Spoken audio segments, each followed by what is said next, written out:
Yeah, it's how many of these persimmons have I eaten at a time, max, or my record? I don't know. Of the big ones, if we're talking about those big ones, uh, More than six, 10? More than 10? 7, something like that. I no, probably no. That's a lot. That's That's a lot. especially if you're eating something else, afterward. It's like, okay, no, hold on. I'll leave a little bit of room. If I'm just mono mealing on persimmons, though, yeah, it could be around there, spread throughout the day. Yeah, I mean, it could be around there, or at least spread over the course of like whatever, 2 hours or something like that. So how many? Yeah. Under 10, under 10. Okay. Okay. Uh, If I would go mono, I could eat 20 in a day, no problem. yeah. Oh, yeah. Oh, in a day. Yeah, Yeah. in a day. Yeah. In a day, you could probably Not tackle in one, yeah. in one sitting. Yeah. I'm talking about like one meal window. One meal, it's like 7, 8. Yeah. I agree. Yeah, exactly. Yeah, exactly. Okay. They're so good. Oh my goodness, it's so good. That's the thing. You eat if you have a plan for the day, like what you want to eat, and you start with persimmons, you'll just keep going. It's like, yeah, no, I'm losing interest slowly in everything else that I had planned for the rest of the day. True. How you doing? Sorry. How you doing, Alex? Thank you so much for having me today. No, it's good. It's very organic conversation. I was actually Yeah. in Germany quite recently, and I feel like it was an amazing discovery because we don't have them so much in Bali, but we have a lot amazing stuff in Bali. But it was a nice discovery to be in winter in Europe and to have that fruit that tastes pretty exotic. Actually, it tastes like it's something in the tropics, you know. Oh yeah. When it's ripe and it's soft, it's like something. It's just something. It's something else. Amazing. Yeah, so thank you, Eli, for coming back. We won't introduce you again because I think people who follow my channel really know you by now. And yeah, so we're gonna do an hour talking about persimmons. I'm joking. But yeah, we'll do a Q&A today. We have Zizi and Shari who have joined us. So yeah, we can just I'm happy to keep it organic and roll and do an hour together. Thank you so much for joining us again, Eli. It's always a pleasure. No, thank you. No, pleasure's all mine, man. Yeah, always happy to come chat with you guys. Cool. Okay, I'll start. I know you have persimmons, but don't you want to come and live in the tropics? Short answer, yes. Yes. Yeah. I mean, I always kind of say, but I think at some point that's going to be in the cards, right? That's going to be in my fate somewhere. It's just end up moving to the tropic. You know, the quality you just really can't beat the food quality when stuff is growing fresh and local. And in the tropics where you have different variety of stuff that's growing here locally, obviously. So yeah, I think someday that's going to be where it's at. Hey, Shari, quick question. Is there a reason why you have two accounts, or can I remove the blanked one? Oh, yeah. The other one's just my phone. I might need to run down to the kitchen to do some like stuff. It's like 8:45 a.m. Okay, let's skip it. So it's just my phone. It's not anything weird. It's just in case I need to step away from my laptop, I'll just listen on my phone. All right. Nice. How you doing, Sherry? I'm good. I make jewelry, so if I look down, it's because I'm beading right now. It's my part-time hobby thing. But I'm good. It's nice to meet you, Eli. I've watched many of your videos on YouTube. Oh, well, I'm glad. Yeah, thank you so much. I'm thankful for your attention. I'm a big fan of well, not a big fan, but I was really researching into breatharianism, so I had watched the whole series you did with Genesis, which was fascinating. So much I learned because it was so realistic. Because a lot of times it's so mystical, and they make it seem like literally you're like not eating it, but he was so realistic about it. So I felt there was a little bit of people saying stuff that I think maybe isn't so real. Sure, That sure. was nice to hear that, like real life experience or whatever. Yeah, I've learned a lot from him, and and we chat. We always talk. Like, I do want to get him back on the channel, and actually soon. I'd like to get him on soon because it's been a while. Just update us, maybe talk about some more stuff. But yeah, I've learned a lot from him, and yeah, he has a very, like you said, he's just a very down to earth approach for dealing with those types of things that can very easily be overly mystified. And it's like, there's more magic locked in your body than we know what to do with, really. And some of that potential, it's still there, it's still dormant. And I think that when we get into those things like Breatharianism, it's like our body does a lot more work and picks up a lot of slack, probably just more than we're accustomed to. Of course, you can't discount the power of the mind over matter. That's definitely a thing, and we see examples of that scattered throughout all human history. So there is something to be said there too. There's like a missing element that we haven't unlocked yet about how our mind can just control our bodies in ways that we're not yet familiar with. So we always have to acknowledge that is a thing too. But I think for the most part, that with people that are experimenting with this, yeah, it's probably more the body intelligence, like the godliness of your internal intelligence kind of just taking over and doing its thing in a conjunction with what conditions you're imposing on it, right? And then nature takes over, configures some stuff, and lets you have this boundless efficiency, and it just feels amazing, right? So yeah, it's a very interesting topic, and I've definitely learned a lot from him. Hopefully, get him back on the show soon. Yeah, the first time I'd ever heard about it was I had did some training with David Wolf, and that's where I learned about Arnold Ehret and got into this whole world. And it's just a question that's been in my life, which I think we're all trying to answer, is how much food do we actually need? Because I finally worked out that there's a lot of commercial interest, like 6 meals a day plus snacks, get your protein, And so I feel like I'm constantly battling between all that. My mom is a nutritionist, like the regular kind. So like brown bread is better than white bread, and like whole grain oats with eggs. She's like the regular nutritionist. So for me, it's this constant, just like the learning, the relearning, even to understand that is just how much do we really need, So yeah, you got to combine this with that, to increase the absorption of this.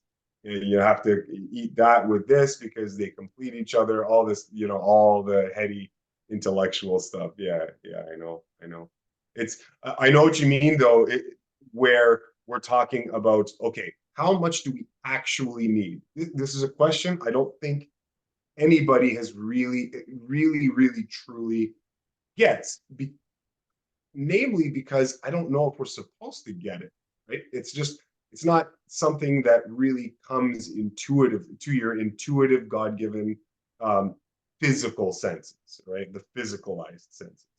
We have a whole set of senses that are non-physical, right? That through work and training and a kind of esoteric practice that can be developed as well. But I'm talking about the physical senses, okay? So if we're just talking about our animal selves or physical bodies, yeah, then we don't really have a good sense that makes the microscopic nutritional world forthcoming to us. And it's just nature's supposed to be just doing that on autopilot, right? It's because it's like, nah, your conscious mind isn't ready to be aware of all of this stuff. Leave that in Mama Nature's hands for now, for your level of development. If you grow later on and evolve, maybe we'll gift you some conscious control over what's happening. But as of right now, we don't really have good awareness of that. And so it's just, I can't help but thinking maybe it's just easier to not think about that and just to worry about the stuff that we really do have access to. And typically, if you do that, you're going to be making far less errors than when you do import a lot of headiness into structuring your diet. Like when you put that first, when all the, like you said, the nutritionist putting all the heady stuff first and basing your diet off of that, I think you need to switch the order up. I think you need to go intuitive, natural, what comes as just a default byproduct of your senses and action. And then you use the science, the heady, introspective, reductionist type of approach. Sorry, not introspective, reductionist type of analytical approach. You use that after the fact to supplement what is natural and intuitive and obvious, in terms of your God-given senses. And that is where science can really, really ignite your understanding. But it's only if you premise yourself and base yourself in a foundation of natural truth and natural law, then the supplementation becomes something wonderful. But if you put the cart before the horse, you're floating all over the place. New concepts change your mind. 1 week you're doing this, another week you're doing that. Like, so that's kind of what happens. You don't have a foundation. Okay? So you need that foundation, and then you can let all of the others supplementary material enhance and broaden your understanding, I think. Yeah. If I can make a counter argument to that, though, my only comment would be that I do feel that our instincts almost we can't trust when we've literally been indoctrinated in like the whole processed food thing. Because I find my instincts, I have to listen to people like you guys and, to really know what's optimal. Like the whole argument, I'm not a fruitarian, but the whole argument of fruitarianism is that we're actually fruit, we're a fruit eating species or whatever. But if you go to like some kind of medical system, they won't tell you that. Like, no, we're omnivores, So I just feel, I feel like the system is so designed to brainwash you that I don't know if everyone's instincts would be to eat fruit. Maybe their instincts would be to want like a cheese pizza or something. Yeah, So that's what I feel like it's hard. You're absolutely right. No, there's believe me, there's no contradiction between what I just said and what you just relayed, right? These two harmonize. And you're absolutely right, right? That's the problem. Is because the dietary culture that has been erected as the default state of modern eating.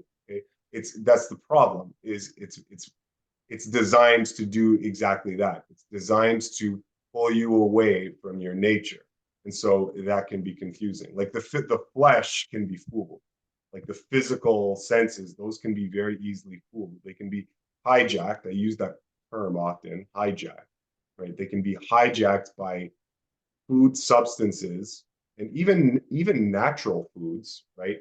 But just the wrong types of foods that are processed in a way to make them hyper palatable, right? That's a word that people should be familiar with, like have on the tip of their tongue. Right? Anytime they're processing something that can't really be used as food, what you're doing is you're making it hyper palatable, where under normal circumstances it wouldn't be. And so, yeah, the flesh gets fooled. So, like you said, yes, for most people, they can't trust their senses right off the bat, right?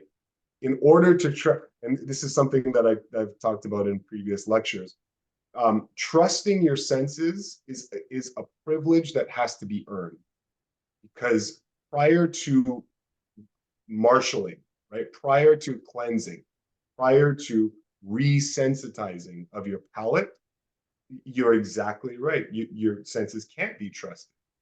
But that doesn't invalidate the rule. That doesn't invalidate the truth, right? Of your senses lead you to what is most correct. right? That's a law that's always in operation. It's just that our past behaviors, our past indiscretions, our past dietary sins add layer upon layer upon layer of obfuscation between us and what our senses are truly saying. So it's almost like a loudspeaker that someone's thrown a whole bunch of towels over, right? Layer just all the towels and garbage and whatever. Right? So that's tantamount to our past indiscretions, our previous lifestyle that just is loading our systems with nonsense. So that nonsense needs to excuse the term. That nonsense needs to get fumigated out of your system before you have channels, energetic channels, metabolic channels that are clean enough to reliably convey and conduct the appropriate signals. But until that happens, you're correct.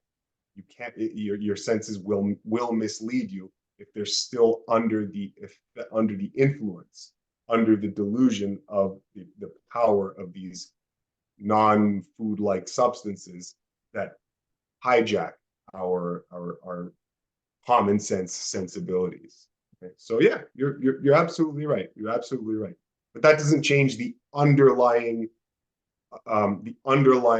plan, natural plan that's inherent, it locked away in your body. It's always there. It's always operating, but it's just that our minds and our culture gets in the way. That's all that's happening. Yeah. So no contradiction there. It's just a good point. It's just a good piece of information to add to the discussion so people are aware of the fact that you can't just, from a standard American diet say, yeah, I heard that I should lead with my senses. Okay, off to Pizza Hut we go, right? Yeah, you can't do that. Right? You need to there needs to be a disciplined marshaling of your senses first, and the cleansing of the temple first before you have earned the privilege of relying on your senses to lead you to otherwise it's all messed up. Can I add something here? Please do, yeah. Because my view on this is that your instinct or your intuition won't go for the pizza. Mm-hmm. This is only compulsive behavior, because we are so programmed and we react on things. That means that we are not responsible. We don't have ability to respond. So because these are programs, and these programs are yours, but are maybe from your mother, maybe from your father, maybe from one of the school. And these are so limited. And these are the problems that we have to change it and have another unlimited. And your instinct, your intuition will go with the fruits, not with the pizza. That's right. Yeah, the parasites will go to for the pizza. That's a great point. Actually, some of the ingredients of that pizza, not even the friggin' parasites will go after. The stuff will just sit there on your counter forever. Bacteria won't even touch the stuff, right? How the hell are you supposed to digest it? That's right. I saw the video of the McDonald's burger that he left burger in his suit, and after 1 year it was the same. It was the same. He left the suit in the closet, and there was unreal. The same. Oh, sorry, I cut you off. No, sorry. I just mentioned. Yeah, exactly. This is not a food. It's ridiculous. When I moved into my current residence, this is like over 10 years, just over 10 years ago, about 11 years ago. My brother came to live with me for a little bit because he was also in the midst of a move. So we were living together for a while, and so he brought a bunch of stuff into my house, into the cupboard and the refrigerator while he was living with me. And so once he moved out, there were a couple of things that were just in the pantry that I just never really touched. And so they just sat there and sat there and sat there. So like 6 years later, something stupid, an obscene amount of time later, I went to the pantry and I'm like, why do I was so used to seeing it, but I just never cleaned it out. I'm like, why am I keeping this Nutella in the pantry? I don't know if you guys are familiar with Nutella. Okay. So I pull out this Nutella. I'm like, why do I keep this here? I'm throwing this out. I open it up just to see. The stuff was fresh, like fresh. It smelled exactly like new store-bought Nutella that I remember when I was a kid. I'm like, oh my God, this stuff is as fresh as anything, right? It doesn't degrade. You can't imagine how difficult your system, the difficulty your system would have in trying to break down something with no actual living enzymes that do the breakdown on their own, right? That's what makes raw food so wonderful in your system, is that you free up your body from having to find a way to use its own resources, its own enzymes to break down stuff that doesn't have any of its own. But if it's got its own already, well, that process, it gets to work even without any input from your actual physical biochemistry, right? So yeah, it's incredible. It's incredible, this stuff. It's not food. It's just this physiological lie. Most conventional food it's this lie. And I think people don't realize how often they're being physiologically lied to with items in their diet that they mistake as normal, as natural. But did you ever get cravings for junk food, Eli, at any point? Or are you like a cold turkey person? When you decided this was the diet, you just like, I'm done with all the processed food? Or early in your journey, did you have cravings, or did you have any transition at all? Or did you just go like cut out all this stuff? I was a fairly cold turkey kind of guy. There was a little bit of a transition. There was a little bit of a transition though in the final step from a mostly raw and some cooked vegan, okay, to an all mostly fruit based raw foodist. So there was a little bit of a transition there, but not too much, and not one that was difficult mentally. It was more so, okay, I'll just get through all the lentils and the quinoa still in my pantry. I mean, those things aren't as offensive. I can live with just getting through those. But there are other things that just hard cold turkey. Like, I was never a big coffee drinker, so that wasn't in my life. I never drank alcohol. That was never a thing, so I didn't have to do anything there. Meat, that was definitely a thing in my upbringing. When it came time for me to give meat up, that was cold turkey, right? Stop from that day long ago. I've never relapsed once, right? Ever. Like, not even, no cravings, nothing, absolutely not. And so what makes the difference between people that do have a lengthier process giving meat up, which I don't know, maybe Alex, do you guys, I think a lot of people have an easier time giving up meat than other things like coffee, chocolate, cheese. Is that, yeah, you guys find that? Weakness, Alex knows I literally talk about cheese on like every call with Alex. Yeah. Something about it is just it's very... like crack. I'm French, guys, so I got the chemical drug and the kind of cultural one. I hear you. Yeah, definitely. So yeah, meat, like many other people, was not as much of a thing for me. And yeah, and then the other stuff, the potatoes, the comfort food, the lentils, the quinoa. No,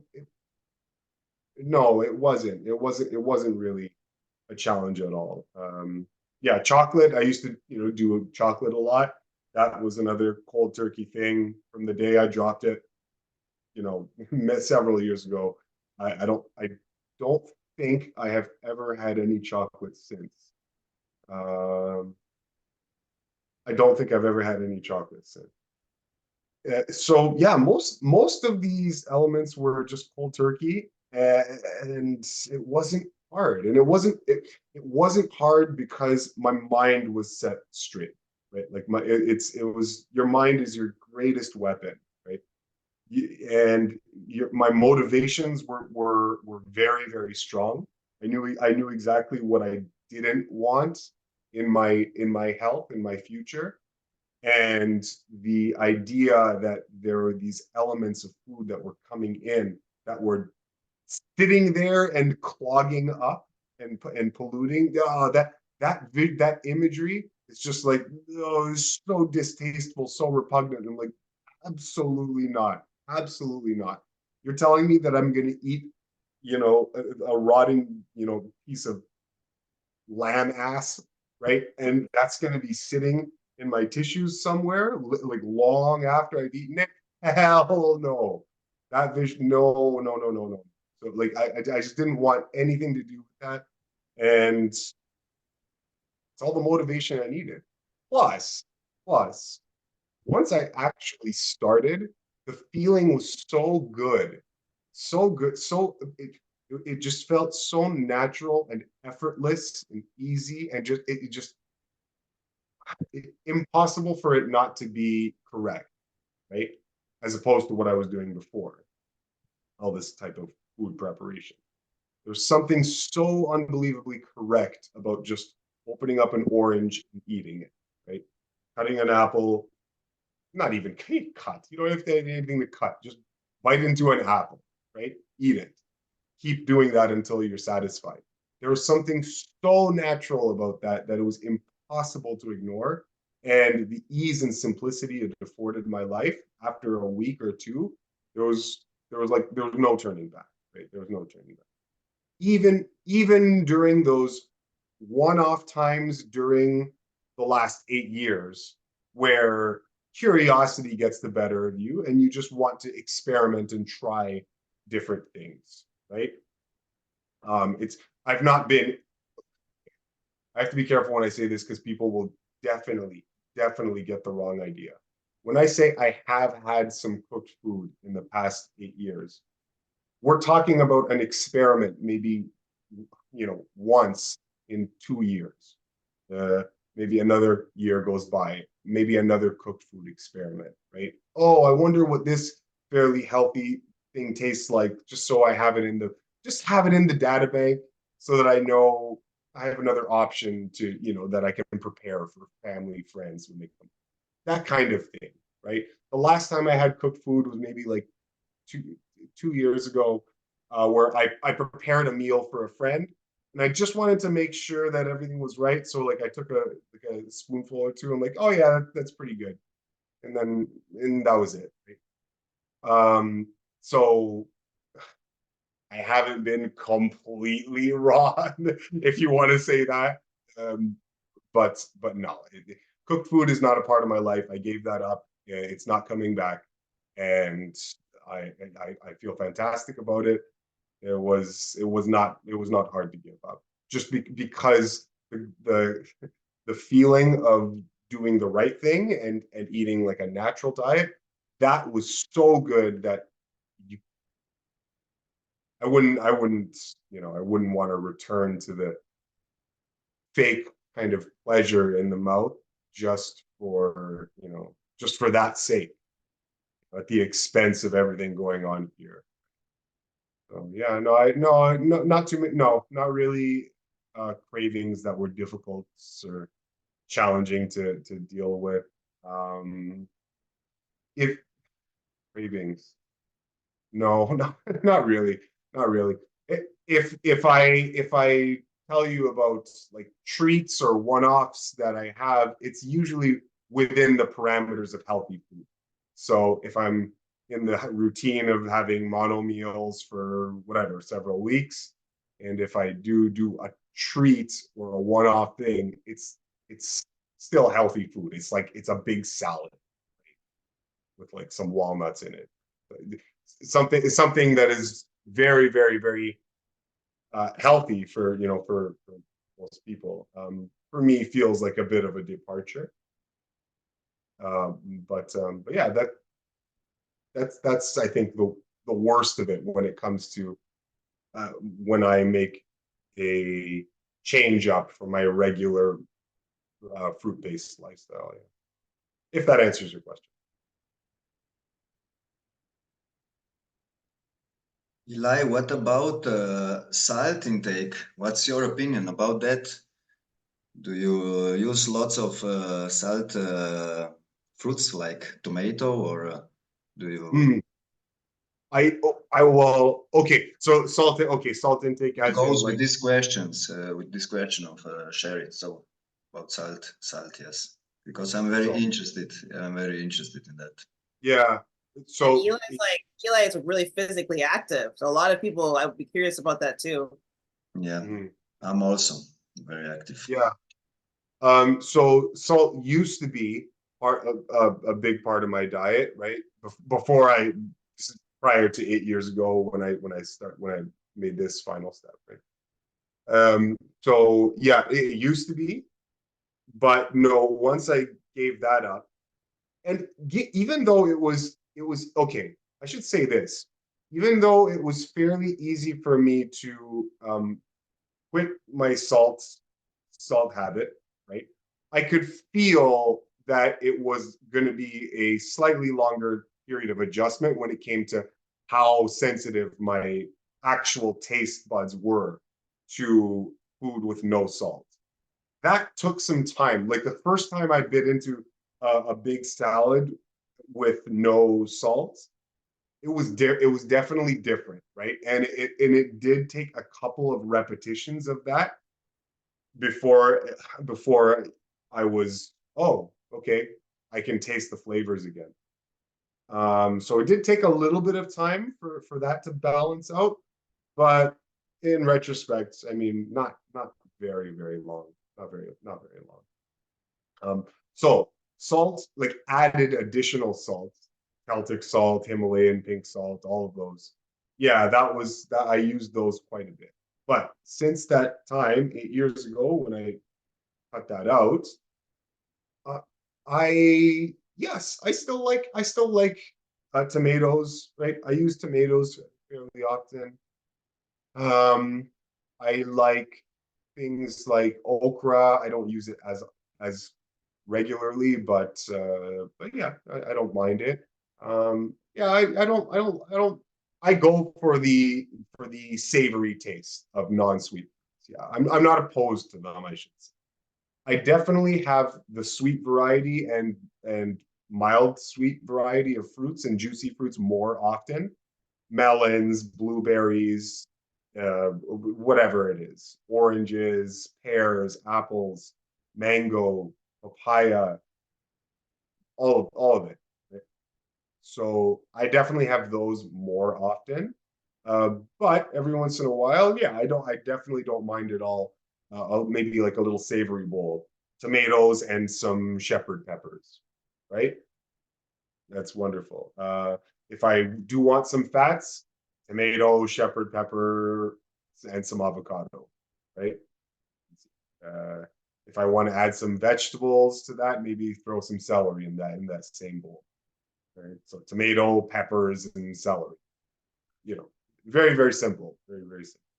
But I do like savory. Yes, I do like savory. So I don't have any hangups about using tomatoes, peppers. What are the other ones? Zucchinis, okra, all that stuff.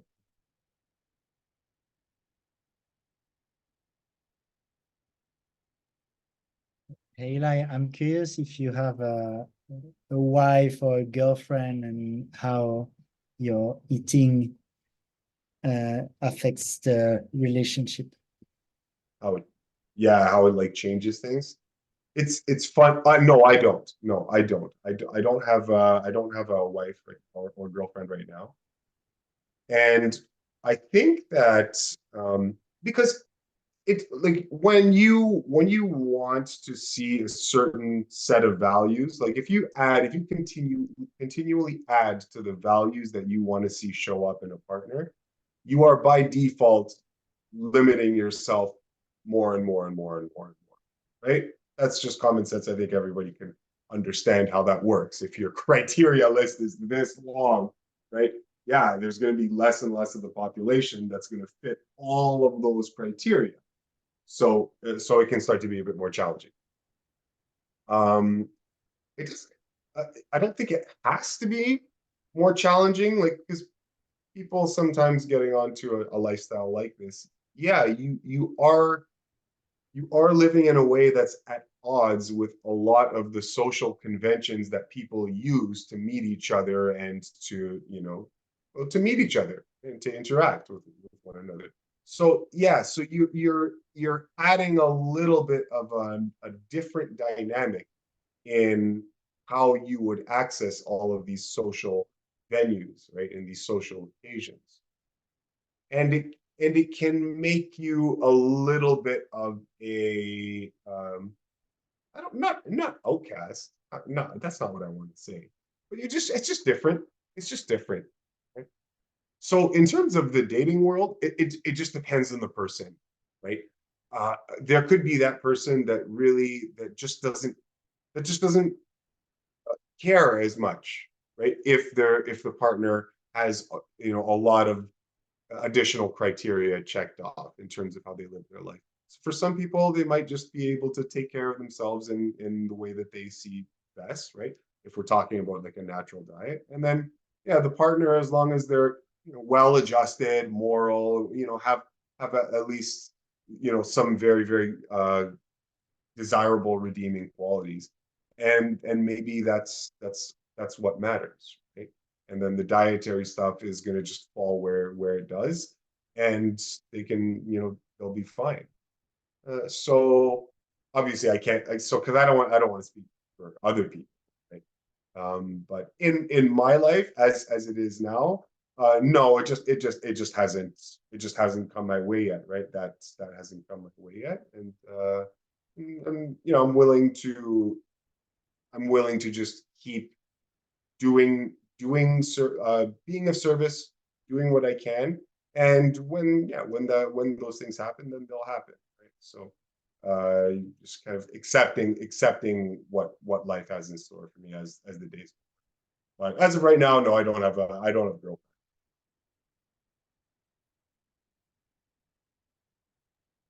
Was that kind of a long way of saying that you think that your partner doesn't have to be like exactly fruitarian or raw vegan? Yeah. No, I don't think that I they didn't mean would. you personally, by the way. I just meant like for relationships in general, because I know Alex Oh, brought up a lot of people struggle on it. Like if people worry about, well, if my partner isn't eating the exact same way, I can't do it, or my family, which is a big one that we always talk about. Yeah, it's probably best not to focus on that right away.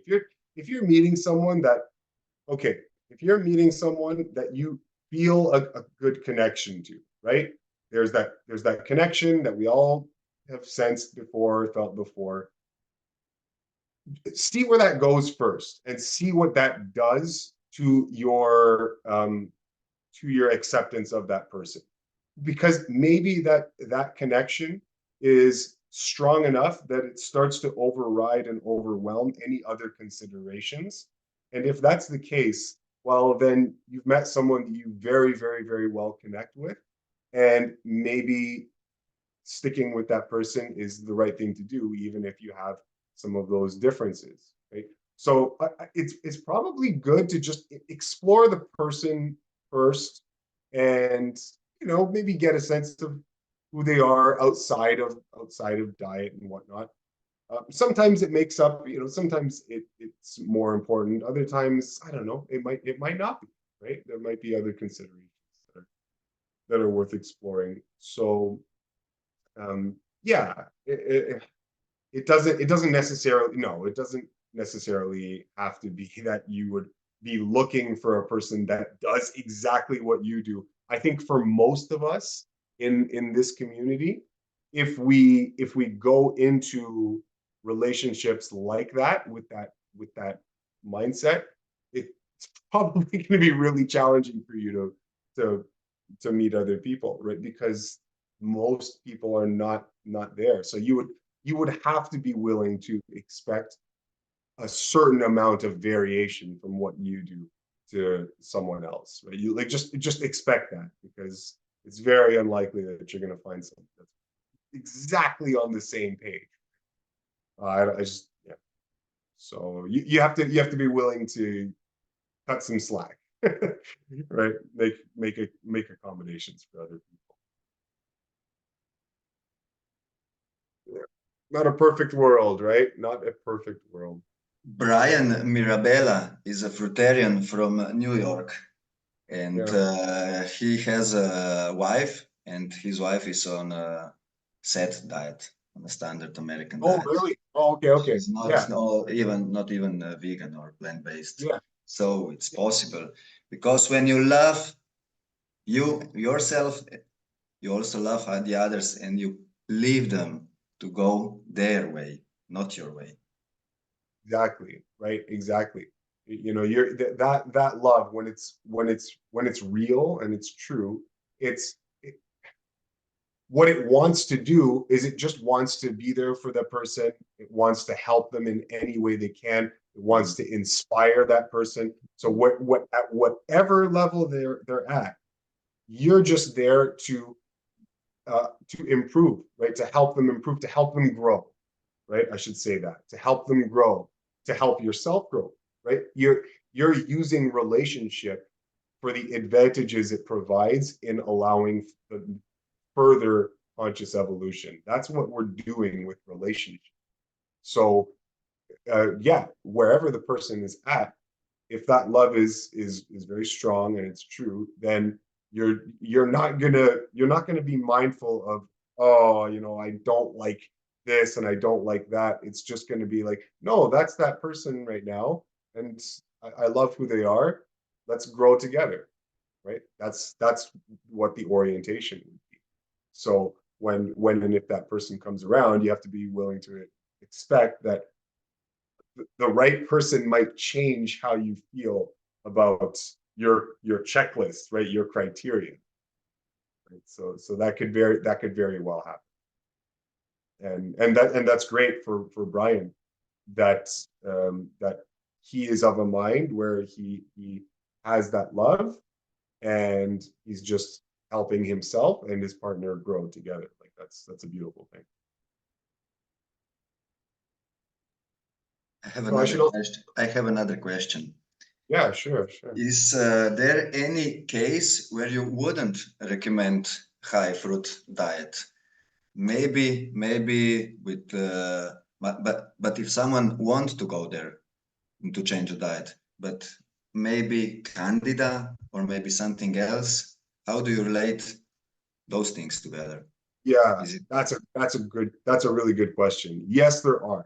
And many clients that I've worked with who have relayed a desire to go all fruit.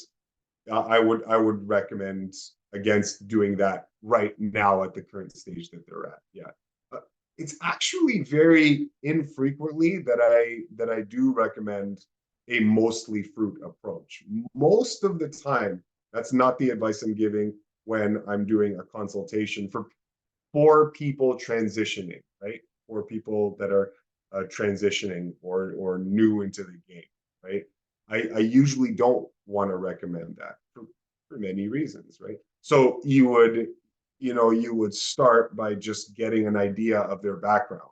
Okay, all right, I need to know, what was your childhood like? What was your diet like? Did you have any conditions that you dealt with as a kid? Have any of those recurred into adulthood? What's your stress level like?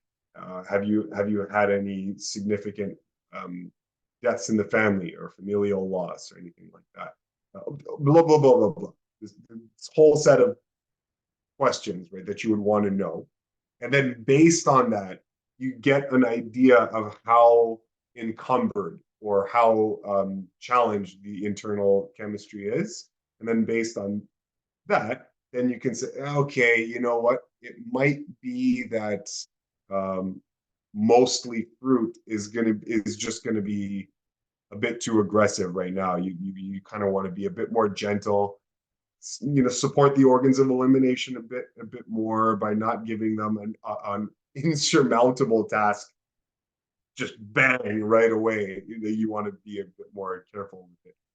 So yeah, the answer to your question is yes. It's actually more often than not that I'm recommending people have a bit more of a balanced approach within the parameters of natural human. I do not mean balanced as in a little bit of pizza, a little bit of coffee, a little, and that's not what I'm talking. Okay. So you can get that out of your mind. No. Balanced as in within the parameters of fruit, leafy greens, vegetables, and nuts and seeds, right? If you most of the time, just say this, most of the time, if people limit themselves to those parameters, right, that criteria of food, if you do nothing else but just limit yourself to that, I almost couldn't give a crap what you eat in what combination. I don't care, but stick to those parameters and live comfortably on those without any uh, unnatural stimulants or other landmines of any like processed foods, candies, stimulants, all that kind of stuff. If you can actually successfully leave all that behind, stick just with those parameters, right?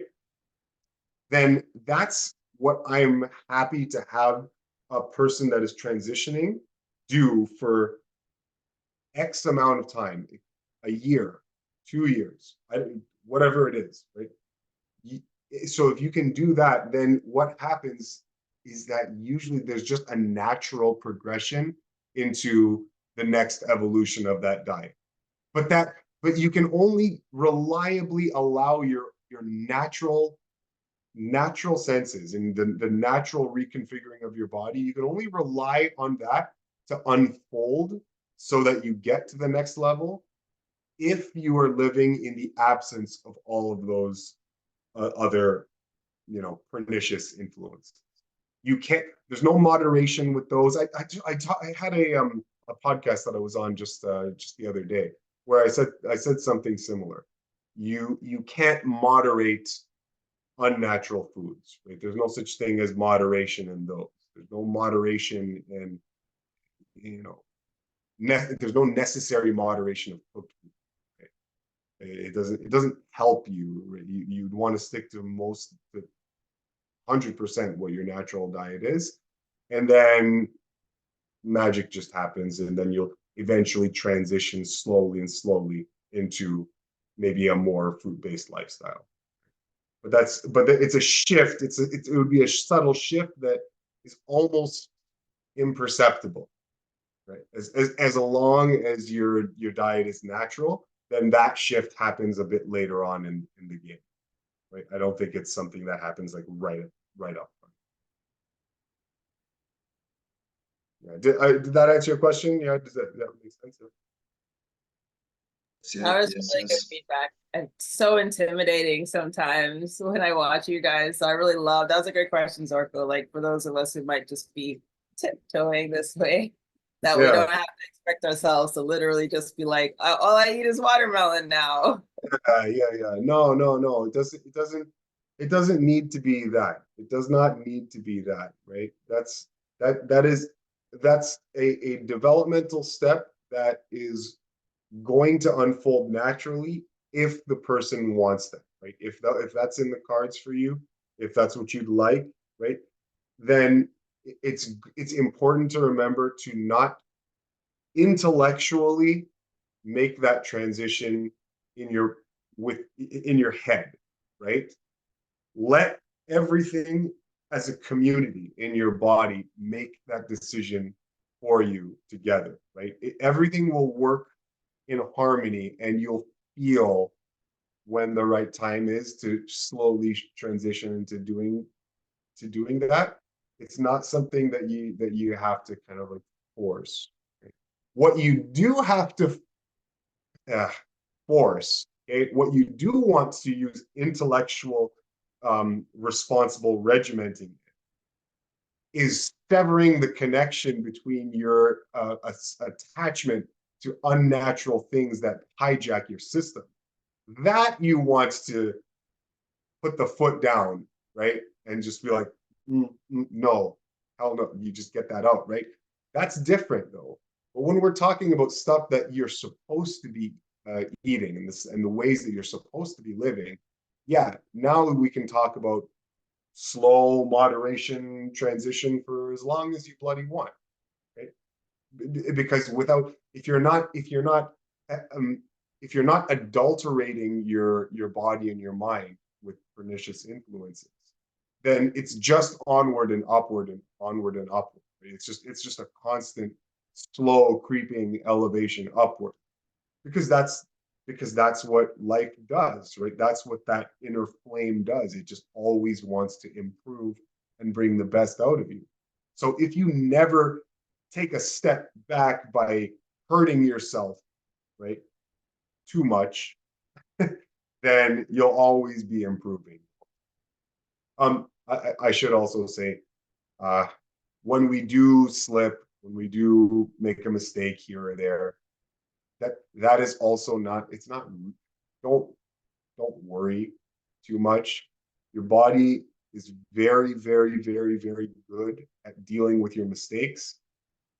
I mean, if you just look at our past, you know, how we lived our lives before, it's very clear your body is very forgiving, right? Very forgiving. So if now you're starting to adopt a healthier lifestyle, if the occasional thing comes up, just don't let it stress you out. Your body's going to very easily bounce back, so long as you do your part and don't continue to hurt yourself, right? If you end up doing something that's unideal one day, fine, great, fine, right? Don't let it eat you up inside. That doesn't serve you. If you go and have pizza and spaghetti all night and you're just lying prostrate, your belly's expanded out, you know, out several feet, and you're drooling, okay, fine, that happens, but don't let it mentally upset your equanimity. Just jump back on the horse the next day and learn from that experience. Right? Make sure you learn from that experience. Don't just let it bypass you. Right? Let it sit in your mind. Right? Let it fester. Right? Examine it. Right? Okay, I had that indulgence, but what happened? I felt like crap for the next 3 days. And I couldn't think properly. I was agitated. I was a bit more depressed. Okay, now just weigh this up. Like, let this sit in your mind, this experience, and juggle it around, and then really ask yourself if that's what you want in the subsequent days to come in your future. Right?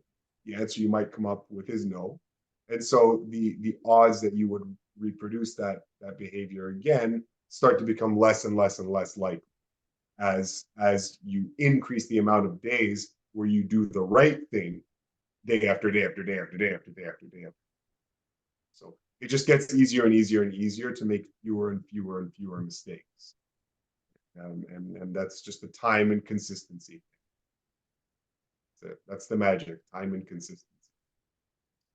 Thanks, Eli. We'll get one more question as he has his hand up, and then I'll wrap it up because I want to Sure. respect your time also, and we can have you any time again. Yeah, Sure. thank you. Yeah, yes. Yeah, anytime. You just let me know. You can, you know, I'll happy to come and answer more questions. So yeah, Can I have 2 questions? Yeah, of course, of course. Ooh, 2 questions. I don't know. Yeah, you said, okay, you have so healthy, your lifestyle is so healthy. Do you think you have also space for improvement? You could live even a healthier lifestyle? Is this a Breatharian world? Is it something else? What do you think about that? Oh my How can God. you Oh, how can you yeah. go further? Right. Yes. Oh my God. everybody has boatloads of room for improvement. I don't care who they are. I don't care what they say. I don't care what I say, right? You can just take for granted that I and everybody else has boatloads of improvement left to go.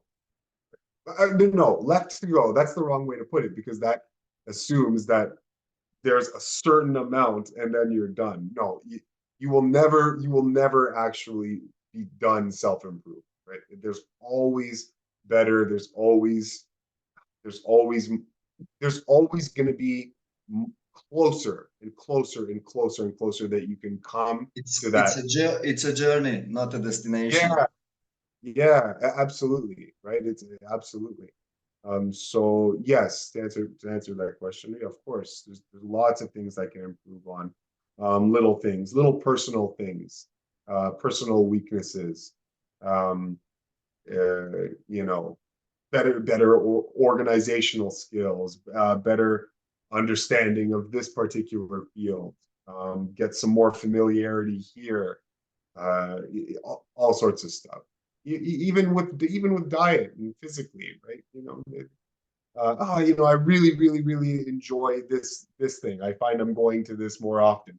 Let's see if I can temper that and control that a little bit more, and just have a bit more of an effortless type of relationship. Whatever. I don't even know. I'm just kind of hypothetically just saying a bunch of stuff right now. But yes, there's development in every avenue that there's still left to be explored. So yeah, no one's, if anyone says that they've got it all put together, they're lying. There's, we all have lots of work. We all have lots. Even though I can confidently say that there are certain things, right? There are certain things that I feel that I've gained immense control of in my life, right? Where I'm leagues ahead of where I used to. So there are some things that this is powerful. Might sound arrogant, but that I've brought under very good control in. So and for that development, I thank God, and I'm happy for them. And you want to respect the progress you've made by not stopping, and keep improving and keep developing. Thanks, Eli.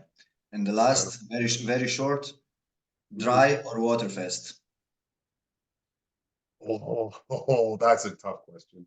No, it's not so tough. What do you prefer? What's your better choice? What's your choice? I also think it depends on the person, right? And where they're, like, what state they're in. I think that's a good consideration as well. Unless you're asking me personally, or like, yeah. I'm asking you personally. I'm asking you personally. Oh, me personally. Okay, me personally. What I will tell you, and I think this is a similar answer that I give, is that I noticed that the most significant leaps in my development felt like they came after a dry fast. So it always felt like a dry fast just did something at a little bit of a deeper level to make some sort of reconfiguring change in my mind and in my body that allowed me to experience the next level of efficiency, right? On the other side of that. That's what I noticed. And so that's for me, that is important. I think I do water fasting, or shorter water fasts. I think I do those more often, right, than I would do dry fasts. Okay. So which one do I enjoy more? And that's hard to say, because I enjoy both of them equally. It's just that I use them at different times based on what I'm feeling and what I'm looking to do, right?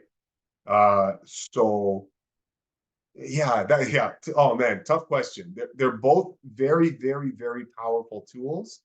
that if people learn how to use them correctly, you're going to be arming yourself with a level of vital force that is just going to make life a little bit more liberated and effortless, if I'm saying that correct. Right? It just does something to your life that makes life a lot of fun. Right?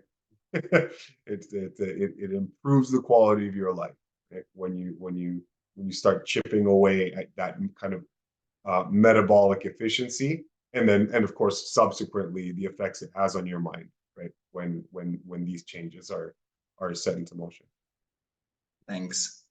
Yeah, hard question. Amazing. Thank you so much, Eli. And yeah, for people who want to join those calls with the Q&As, you can be in touch. We have a community. We do them regularly. And I know we'll have you again soon, Eli. So I'll put links in the description to you, Eli, and to our FruitFit community also. Thank you, Zizi and Shari, for joining. And yeah, Eli, if you want to say like a couple of things before we finish, and thank you again. Yeah, then we'll wrap it up there. Yeah, no, I appreciate it, guys. I really love coming out to discussions like this and just chatting about these types of things. I really hope that people give this some good thought, because it's hard to imagine what advantages something like this would give to your life until you actually start doing it. Right? It's very, very difficult because people don't know anything else besides how their whole eating lifestyle is structured. They don't know anything else because that's just the pattern that we've been given. But I implore you, there is a different pattern, right? There are other patterns that you can explore, that your nervous system can habituate itself to, can acclimatize to, right? And this one is one that is replete with benefits, right, for your life in every avenue conceivable. Every avenue conceivable. This gives you advantages. And when you start to unlock some of those advantages, it's going to be hard to imagine how you didn't pick up on this the first time, or how you didn't pick up on it in your past, right? You're going to wish that you'd done this and explored this earlier. So I'll try to save you from some of the regret by encouraging you to jump on this as soon as you can, so that you have the maximum amount of time when you are living this type of lifestyle, and you'll see for yourself that there's some splendor here that you're really going to enjoy. So anyway, very lastly, I will say, kind of like we were talking about earlier, is start today, but don't rush to the end. That's not the point. You don't want to rush to the end.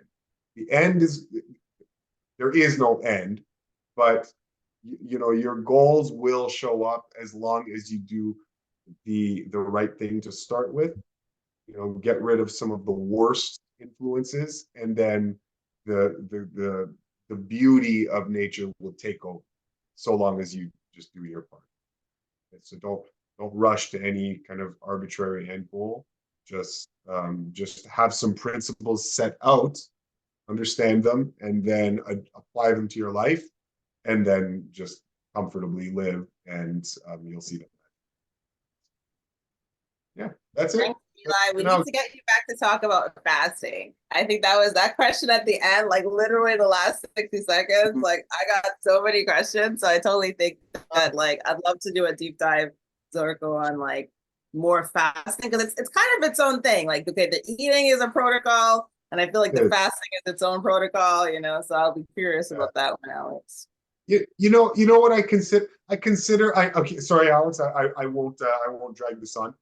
I consider fasting almost like the exercise the metabolic exercise portion of the eating lifestyle. So you have your eating and you have exercise, and you can do exercise in two ways, physically with your body, but there's also a whole world of exercise that happens when you're fasting, because it's this metabolic conditioning that is just strengthening you, right? It's just this incredible thing.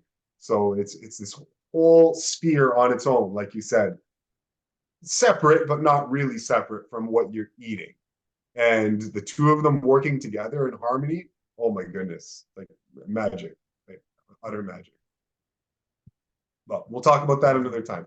Yeah, amazing. Thank you so much, Eli. Thank you, Shari. Thank you, Zizi. Thank you, everyone who listened to the recording. Much love, guys. Thank you, guys. God bless. Love you very much. See you next time. Thank you.